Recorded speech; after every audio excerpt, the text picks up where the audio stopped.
Good morning, everybody. For some of you, we've met before. I was here a month ago. How many of you are here? How many of you remember that? There are a few of you that do, yes. Of course, I mentioned then, I've been to the Knoxville Church many times through the years, but not so much recently. And, I really enjoyed myself the last time I was here. I don't know if I said that like I was surprised, but I really enjoyed myself, and I decided to show up again. So thanks for having me. Last time I was hoarse. I don't know if you remember. It was the Texas A&M game. It was a very close game, and I screamed and yelled a lot. But I'm not hoarse today. We had one moment of the joy yesterday. The Vols did, and so anyway, unfortunately, I'm not exactly sure when I'm going to be back. Actually, Elder Dan now, and Elder Dan and Elder Bill, congratulations on having elders in the church here. Just fantastic, I think. But anyway, we actually talked about maybe my wife Mary Kay and I coming back sometime early next year and doing something. What are we going to do? I don't know what we're going to do, but it'll be something Bible related, I believe. So that'll be good, and we'll work on that. But anyway, I was going somewhere. I don't know where it was going, but we're going to talk about the Bible today, right? But look forward to being back. Don't think I'll be back for any more football games this year, but there's next year as well. So the question that I want to ask you today is, has life ever dealt you a devastating blow? And I'm pretty sure it has. And if not, I'm pretty sure it will. And sometimes that devastating blow seems so terrible that you're not really sure that you can recover. And I had something like that happen to me not so long ago. Just at the beginning of last year, I got a phone call. And maybe you've had one of those phone calls. Sometimes you get a phone call that changes your life.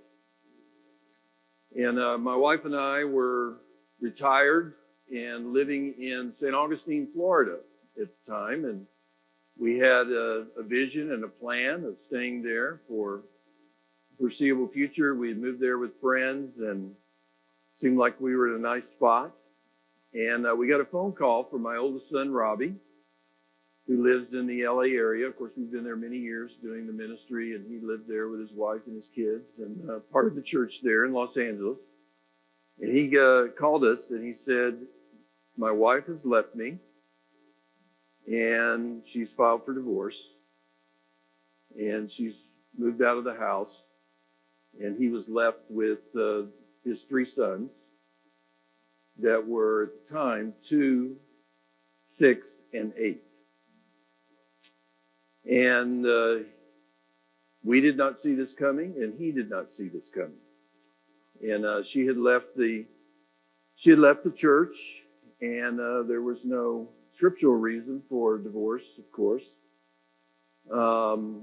And so it wouldn't be appropriate for me to say any more about that. But, that's one of those phone calls that changes your life. And my wife and I didn't have to think too long. And we asked my son if he would appreciate us moving back to Los Angeles to help him out with our three grandsons. And so we ended up doing that. And in about a week, we packed everything that we could at the time and moved into Los Angeles to live with my son.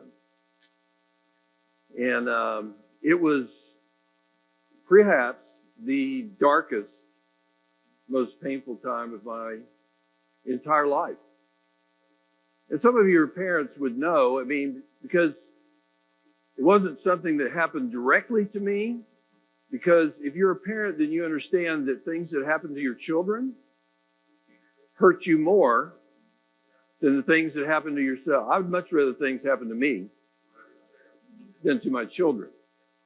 And it was never my dream for my son, who had grown up in the faith and was still faithful, and I'm proud to say is still faithful today through all this that's gone on. It's never my dream for him to be divorced or for my 3 grandsons to be raised in a broken home with a mother as well who's not currently following Jesus. Not my dream. And it was a dark time. For about 3 months, I sat in darkness. Now, sometimes you just have to try to find the humor and the fun, and laugh in the middle of, laugh to keep from crying. You ever heard that expression before? So I've shared with a lot of people that your 38-year-old son is desperate when he wants his parents to move in with him. So Mary Kay and I moved in with my son Robbie and our 3 grandchildren. We live in a spacious 1,250 square foot house in Southern California. It does have 3 bedrooms, but there's not a lot of space there. It does have 2 bathrooms, but that doesn't go a long way with 6 people. The other thing that I enjoy telling people is that 30 years ago, I had a 2-year-old, a 6-year-old, and an 8-year-old son. And so I figured God's just given us a second chance to see if we can do it better this time. So we're helping to raise our grandchildren now. But it was a very, very dark time. And so what I want to do today is hopefully this sermon is going to get more encouraging. Look over in Psalm 34. We'll start there. Sometimes you got to understand the bad news before you can appreciate the good news. Because the gospel is always good news. And the gospel is going to be good news today. And there's a good ending to my story. By the way, I'm looking at my phone because I want to know what time it is. And I heard that we have to be out by noon. So I assume that I can go till 11:59. And I got some thumbs up and I got one loud no from somebody. Would the ushers escort him out? Whoever was that said that. But that was you that said that? Or are you the usher that's going to escort? No, you're not. Okay. But this is going to be a little bit of a real life today, and I'm going to share more, personally. Somebody said before, hey, I'm praying for your sermon today. I go, well, yeah, thanks. But today's not going to be so much of a sermon as it's going to be personal sharing. But as always, the Bible is going to be right in the middle of it. Because if you're visiting the church today, I can tell you something about this church, I believe. I mean, I'm not here every Sunday, but, we focus on the Bible here. And nobody's got anything important to say here that didn't come out of the Bible.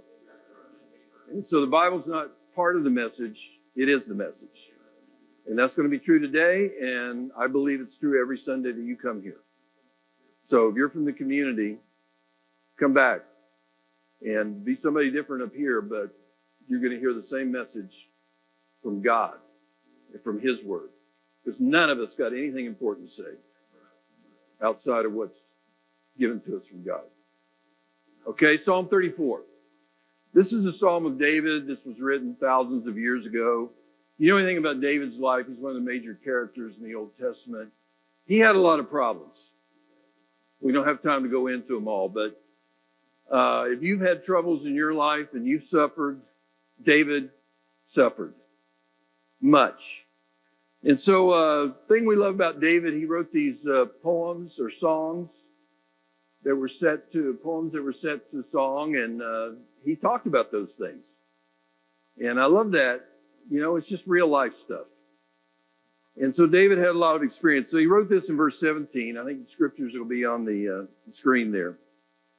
The righteous cry out, and the Lord hears them. He delivers them from all their troubles. The Lord is close to the brokenhearted. So I'm going to stop right there and tell you the good news. The title for the sermon today is that Jesus heals the brokenhearted. That's the good news. Jesus heals the brokenhearted. He will heal you, and He has healed me.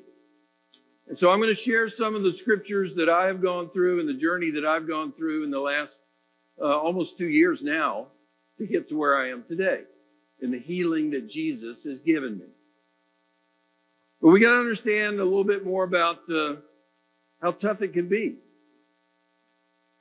It says, the Lord is close to the brokenhearted and save those who are crushed in spirit. You ever been crushed in spirit? You know, the Bible sometimes is a little more graphic than I wish it was. You know, these, right? Does it have to be that graphic? Does it have to be that strong? Crushed in spirit. A righteous man may have many troubles. Why does that word many in there? Can it be some or a few or occasional? Many. But the Lord delivers them from them all. He protects all his bones. Not one of them will be broken. What that means is, metaphorically, is nothing that happens to you. You may get knocked down. You may be crushed. But it is temporary. It is not permanent. It doesn't have to be something that lasts. There is victory and there is healing. No matter what is devastating blow that life is thrown at you. So what I'm going to do is I'm going to share four scriptures about Jesus. Now, I mentioned I was here a month ago. Some of you remember that. What did I talk about a month ago? Making it about Jesus. So now I'm going to give you a practical illustration, because what I did, and after all my years in the faith, when I went through this darkness 2 years ago, I started thinking, okay, I'm going to go back and I'm going to search for some scriptures about Jesus. They're going to help me focus and get through this and fight in the light at the end of the tunnel. There were many scriptures I looked at, but these four I'm going to share with you are the ones that have carried me to the point where I am and helped me to find healing. Now, if I don't break down and start weeping during this sermon, then if I do, you'll understand. Hopefully I won't. But when you go through your time, and it's coming, you say, well, I'm kind of old now. Maybe I got all that behind me. Well, I'm 68, and life's still throwing stuff at me. So, well, that's not good news. You say, my life's good right now. I got nothing but good stuff going on. Take some notes. Because it's coming. Life is coming. You know, Jesus made a lot of promises that we love. And one of them was, in this life, you will have trouble. You remember that one? Oh, we want to forget that one. In this life, you will have trouble. Okay, so I'm going to share 4 scriptures. Now, when you go through your thing, you might find 4 other scriptures that mean more to you than these. But these are mine. Okay? Is it okay if I share mine? You sure it's okay? Well, then we'll keep going. Hebrews chapter 2. We're going to run over to Hebrews. And scriptures will be on the board there. By faith, I believe that. And look at there. There they are.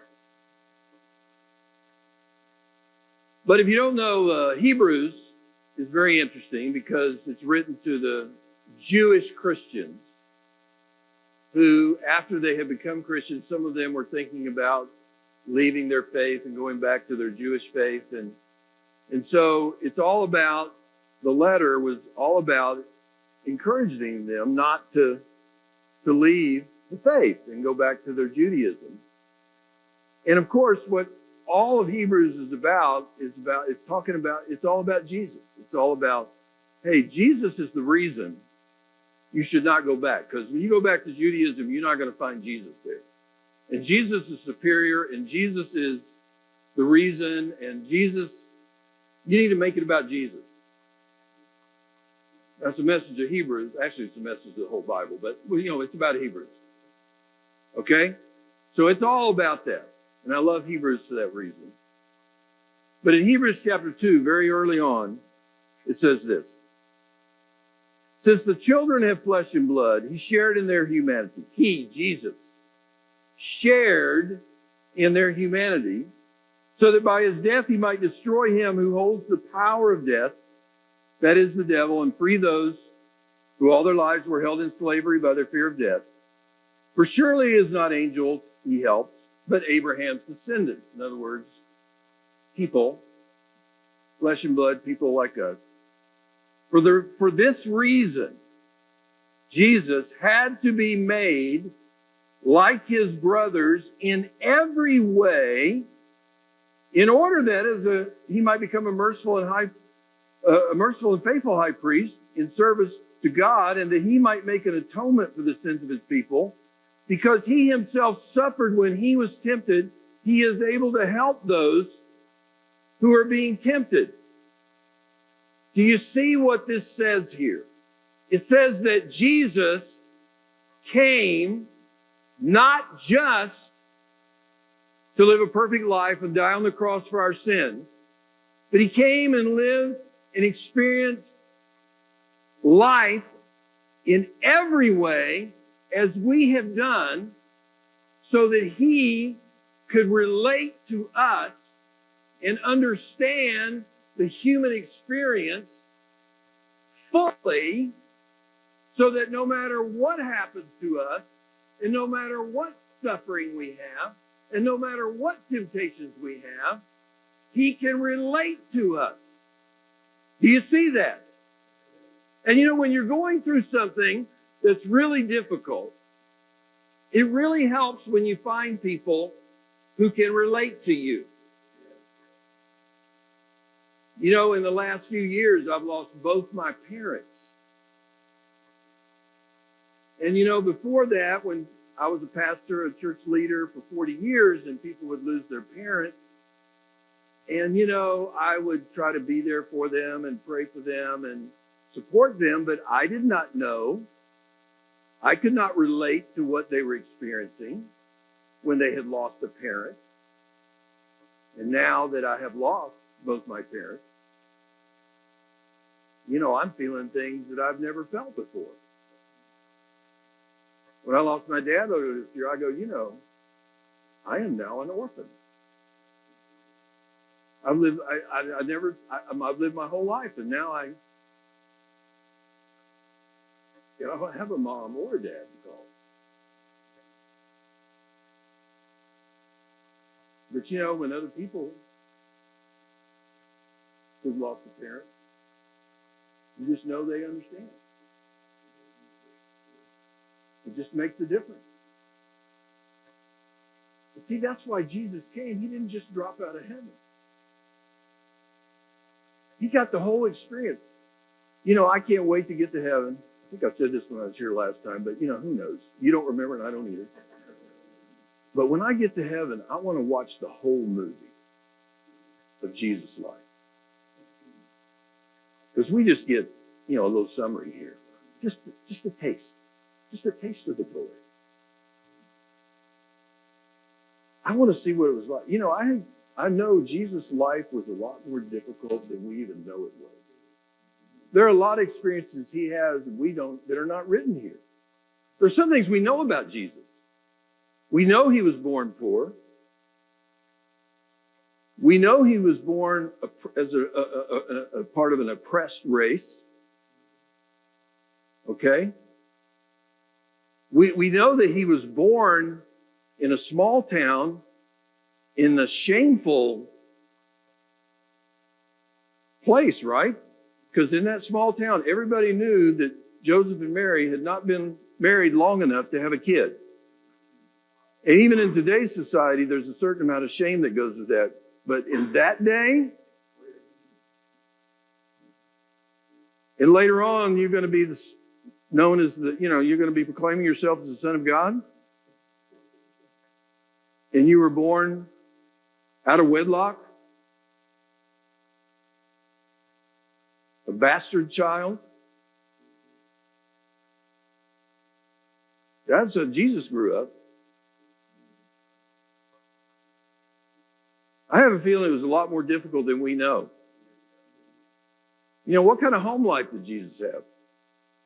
I mean, we can make a lot of assumptions. I mean, did Joseph and Mary have family devotionals regularly? What was their marriage like? Was it a happy home? It's interesting, you know, Joseph never appears in the Bible after the age of 12. He's never mentioned. So it kind of seems like Joseph went away somewhere, and that Jesus may have been raised in a single parent household. Something happened to Joseph somewhere. We don't know we don't know what happened to him. It doesn't seem like he was around. And then Jesus had all these brothers and sisters. You know, we know that he had at least 4 brothers and 2 sisters that we know of. They have big families. You know, what was his relationship like with them? You know, we assume that it was all great. You know, what would your family be like if there was the oldest one, and they were the perfect child? Never did anything wrong. Always got A's in school. You know, I mean, just use your imagination. I don't know. I think we have no idea how tough. It just wasn't the cross that was difficult for Jesus. What did it feel like to be betrayed by Judas? You ever felt betrayed? You have one of your closest? All I'm trying to do is paint a picture here. And I believe that anything that we go through, if Jesus didn't personally experience it, he knew somebody in his community who experienced something like that. And so as I was going through this, I go, you know, Jesus came and Jesus understands. He came in the flesh, and he understands what I'm going through. He relates to what I feel. He may never have been married. He may never have had children. But he understands what I'm going through. Matthew chapter 26. We need to move on because somebody said no when I said I was going to preach till 11:59. And I'm going to respect that one voice in the crowd, even though I don't think it was an elder. I don't think it's just the elders that deserve respect.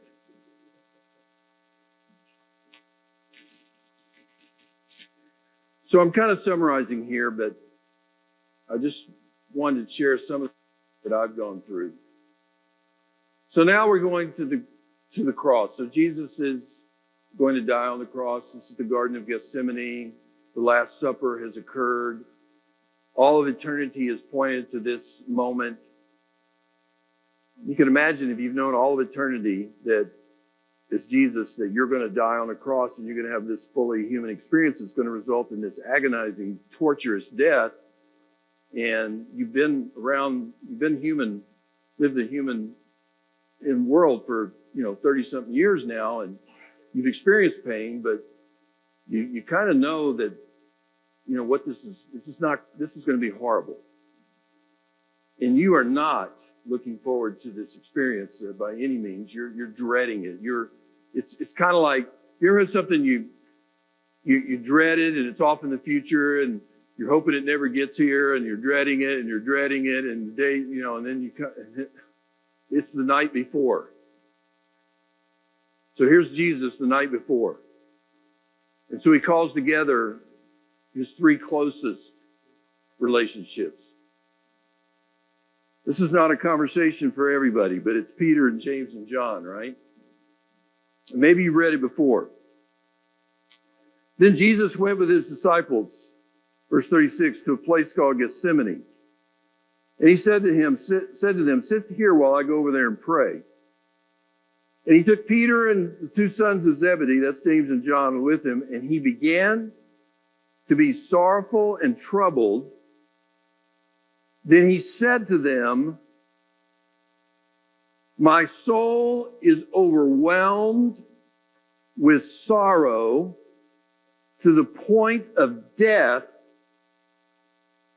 Stay here and keep watch with me. Now, I asked you that question in the beginning. Have you ever been through had a devastating blow and it just didn't feel like you could recover or you could make it? I mean, this is Jesus. Can you be any more raw and unfiltered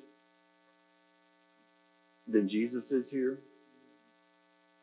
He says,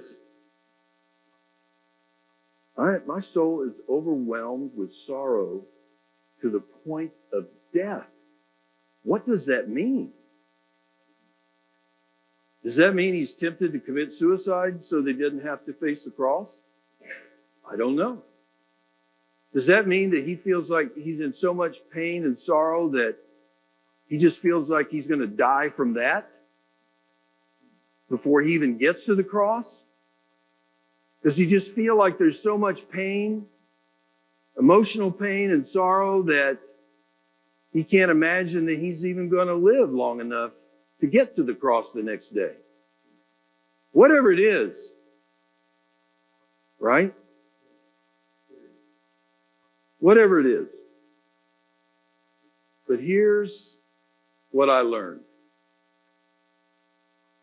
Sharing with others is part of the healing.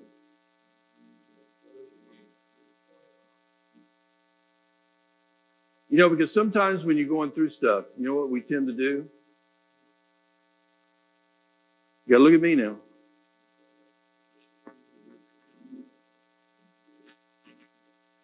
We tend to go off into our dark corner. We huddle up and we withdraw. And we don't want to tell anybody. It's too painful to talk about. We don't want to share it. Nobody else can understand. It's private. Now, I admit this kind of information is not for everybody. But you know what Jesus did? This is what I learned from Jesus. He got his three closest friends together. He said, we're going to pray. That's another thing to do. Because I'm going to tell you how I really feel. I'm not going to sugarcoat it. I'm not going to filter it. It's a good friend when you don't have to act like it's better than it is. Right? You don't have to make it sound good. You don't have to make it sound spiritual. If I'm Jesus, in my human pride, I was like, could you leave that part out of the Bible? Does it really need to be written that way? Just say, Jesus was having a tough time. No, they got the whole words there. They got the whole words in there. And you know what? Somehow it was helpful. I don't really understand it. Do you? Just sharing with others seems to we're made that way. And the Bible talks about it in the church, about when you share your joys and you share your sorrows. And we used to have an expression in the church that you may have heard, that And when you have this community that when you share, your joys are doubled and your sorrows are halved. And just the sharing, I mean, they couldn't fix it. They couldn't do a thing to make this any better for Jesus. They couldn't cure it, solve it, make it go away. In fact, they wouldn't sleep on him, if you want to know the rest of the story. Right? And that's part of the story too, because as human beings, I talked about it, we're always going to fail each other and let each other down. And there's a lot of times I don't know what to say, and people come and they get troubles, and I'm struggling, I'm trying, and I don't know what to say, and I don't know what to do, and I'm sure I've said the wrong thing, and I'm sure I've said too much and not enough, and whatever. But you know what counts? Here's what counts. Is you got 3 friends that'll be present for you when you're going through your hardest times. If you got 3 friends that are present, if they'll just show up, if they'll be there for you, and don't hold it against them if they don't say just the right thing and they don't fix it for you. Because only one person can fix it. Jesus will fix it. Somebody ought to write a song about that. Jesus can fix it. You and I don't fix anything. See, that's what I learned from Jesus. And you know what I started doing? I started telling my friends exactly how I felt about the darkness that I was living in, and about what I felt like about with my son. Eventually, as it goes on, I started preaching about it. But I'm really trying to help you on your journey. So don't hold it in. Sharing is part of the healing. We should move on. John 11. If you're counting, that was 2 out of 4 scriptures.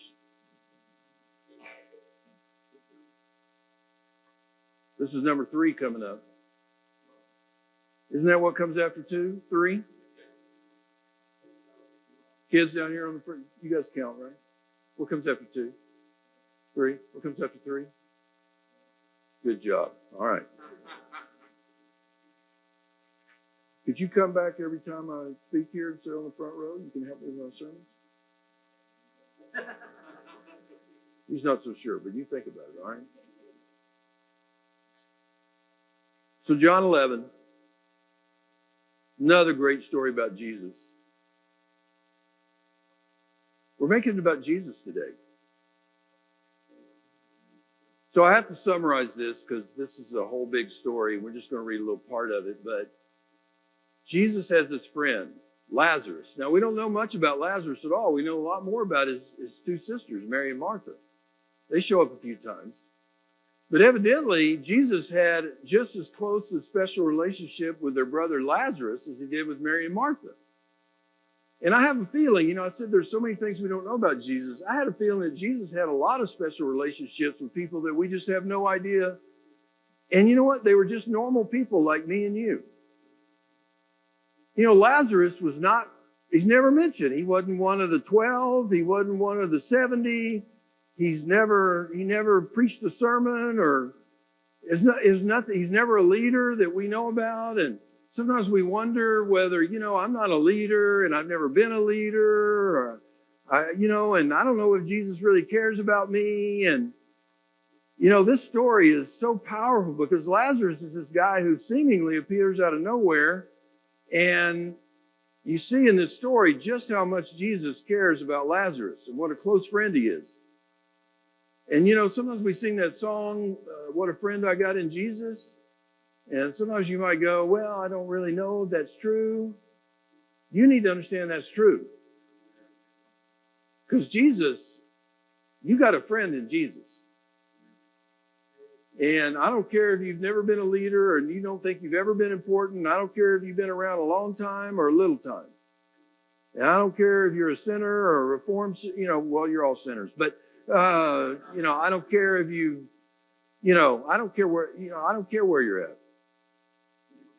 Jesus really loves you. He really does. And so Lazarus, this guy Lazarus, gets sick. And so as the story goes, Mary and Martha, who we know before, they said, Lazarus, they sent a message to Jesus, say, Jesus, because they believe Jesus, power of Jesus, miraculous power of Jesus. The one you love, that's interesting the way they put it, the one you love is sick. Jesus didn't go, who are you talking about? No, they knew. They're saying, Lazarus is sick. You better come because he's going to die if you don't get here. And so Jesus delays. He's got a plan. Jesus got a plan. He delays deliberately. Well, in the delay, before he comes, Lazarus dies. And he gets there and he has this awkward conversation with Mary and Martha. And they're trying to be respectful, but one of them, I can't remember which one it was, seems to be a little bothered, like, well, Lord, if you'd have got here sooner, you could have done something. Because now he's dead. Of course, the assumption is too late now, right? If you had cared more, Jesus, you ever feel like Jesus, if you showed up sooner, where you weren't here with Jesus when I really needed you. Sometimes Jesus has got a plan. Maybe there was a plan that Jesus had. I'm sure he didn't want my son to go through a divorce and go through this and my grandchildren, but maybe, sometimes God is bigger than we are. Sometimes he takes tragedies and, he makes some good things come out of it. So anyway, Jesus shows up, and that's where we get to the part we're going to read here. Now, spoiler alert, eventually he's going to raise Lazarus from the dead. I'm not going to read that part, but just want you to know that's the good news, that he's going to raise Lazarus. It's a great story because Jesus can do that. But in between, you just got to see this because it means something to me. I hope it means something to you. So Mary's there and all the people are crying and because Lazarus is dead. And it says in verse 33, when Jesus saw her weeping, Mary, his sister, and the Jews who had come along with him also weeping, Jesus was deeply moved in spirit and troubled. Do you see that about Jesus? Is that the Jesus you know? Deeply moved, troubled. Jesus is, when people are going through stuff, Jesus is not just over here watching and observing. He's emotionally invested. Deeply moved and troubled. Where have you laid him? Come and see, Lord, they said.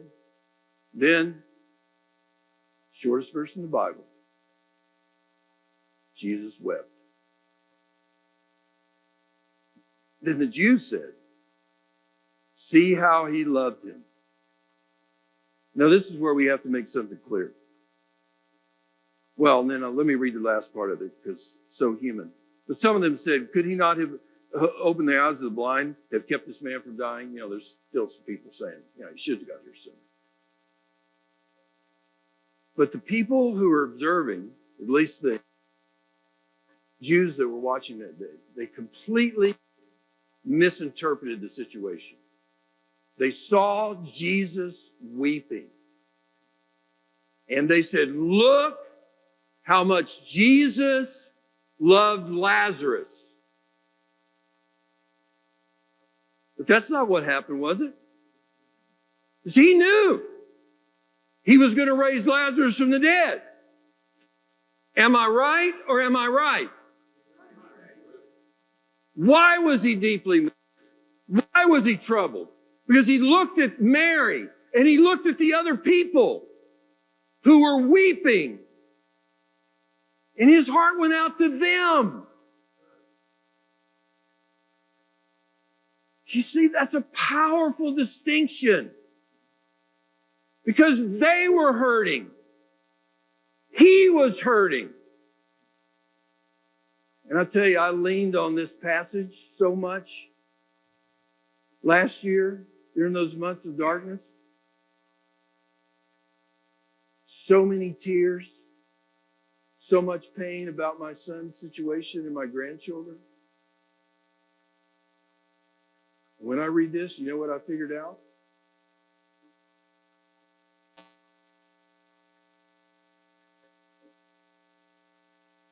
When I weep, Jesus weeps with me. When you weep, Jesus weeps with you. That's the Jesus I know. And there are many times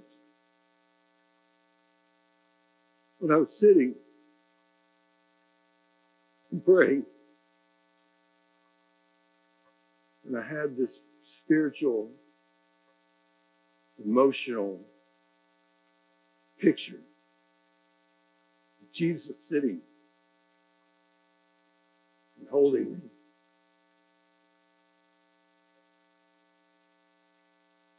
And hugging me, and crying with me. And I don't believe that was wishful thinking. Because that's the Jesus that I know. I just want you to know. I'm telling you, that heals. You know, whatever I'm going through, I understand that Jesus weeps with me. If you understand that Jesus weeps with you, it makes a difference. Jesus heals the brokenhearted. How many more scriptures we got? We should go to it. Matthew chapter 11. I don't know how we're doing on time, but it's probably too late to care now.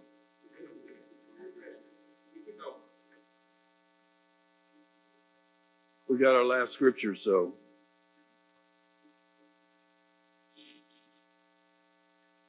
I can make it brief. It's a summary scripture for making it about Jesus. Now, some of these, for some of you that are, I love this church, and some of you have been in the faith for a long time, and what it means is that you know the Bible, and you study the Bible.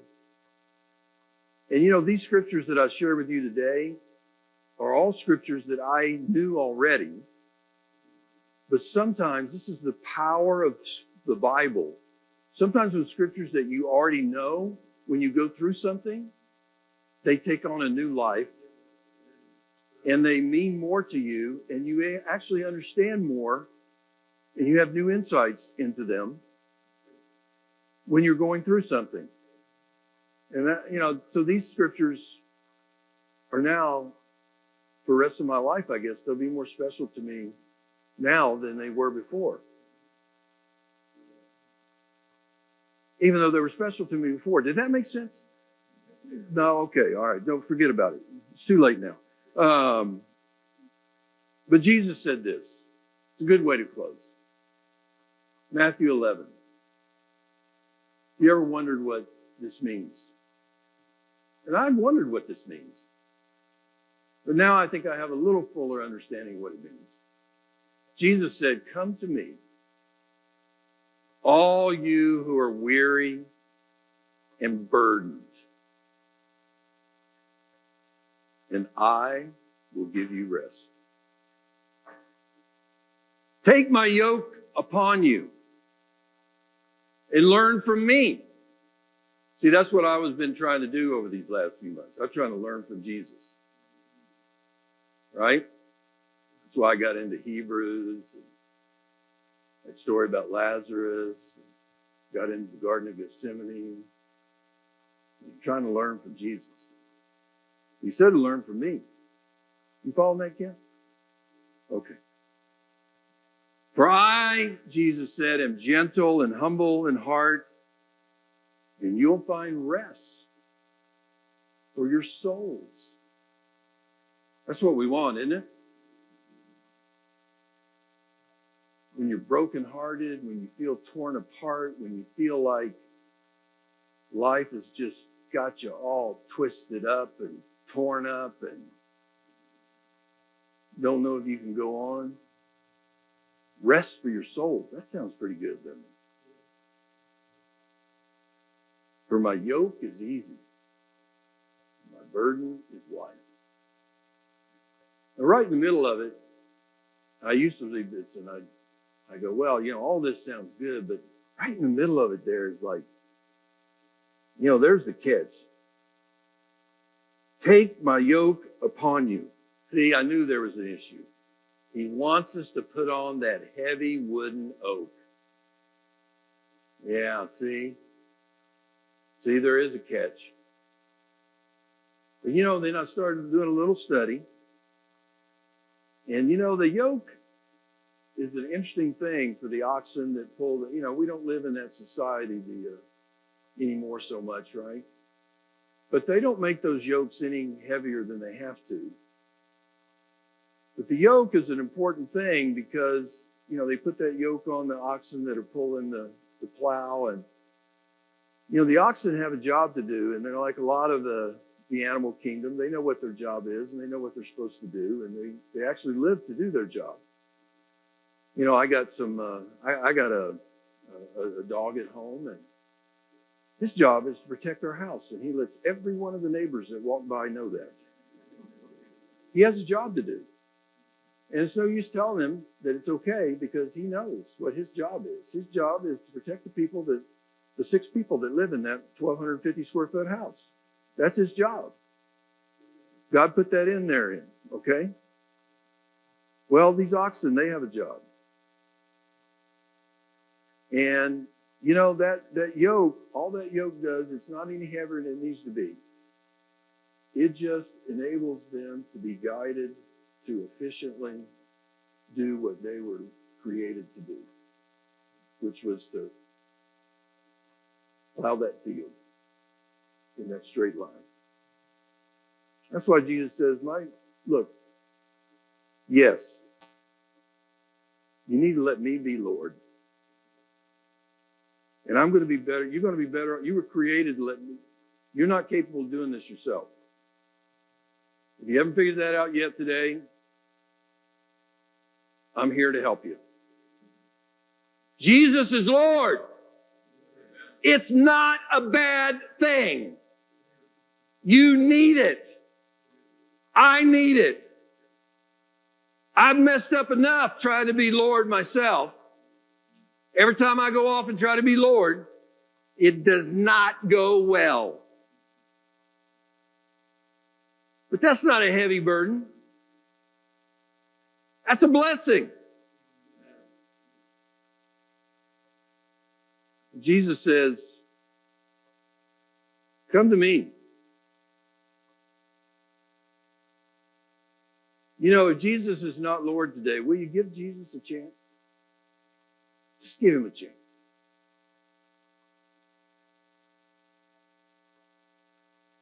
Give Jesus a chance. But here's the thing. You know what I'm doing here? I'm folding up the notes that I barely looked at, and I'm putting them away, because that means we're almost done.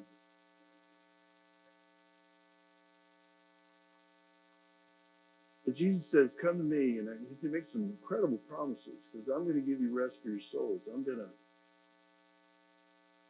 And here's what I figured out. I go, well, how does that work? Here's all I can tell you. My experience, it's a supernatural thing that I cannot explain to you. But after 3 months of living in darkness, actually it wasn't, that darkness, as I came to Jesus, gradually and steadily the darkness faded and the light began to shine in my heart. And after a few months, I started feeling totally differently about my situation. And you know what? I feel totally differently about it today. And I can only tell you, I believe it was a miracle. It was a supernatural experience. Now, the miracle I wanted, you know what the miracle you want when you have a trouble like that? You want Jesus to just change everything. The miracle I want is my son and his wife to get back together and for their family to be restored and me to get to move back to my retirement home in Florida. But you know, that miracle has not happened. It doesn't look like it's going to happen. It might happen, but it hadn't happened. It's been almost 2 years. That miracle hadn't happened, but yet I feel nothing physically has changed about my situation since the first day my wife and I moved back to California, to LA, and moved in with my son. Yet I feel totally differently. The darkness has turned to light, and now I have true rest for my soul. And I can share it with you today. And I can only tell you, you say, well, how did that happen? It's a miracle. It's supernatural. Because I did what this scripture said. I came to Jesus to learn from Him. And I trusted that this was true. And I began to experience something that I cannot explain to you. So here's the good news. Jesus heals the brokenhearted. If you will let Him, if you will come to Him,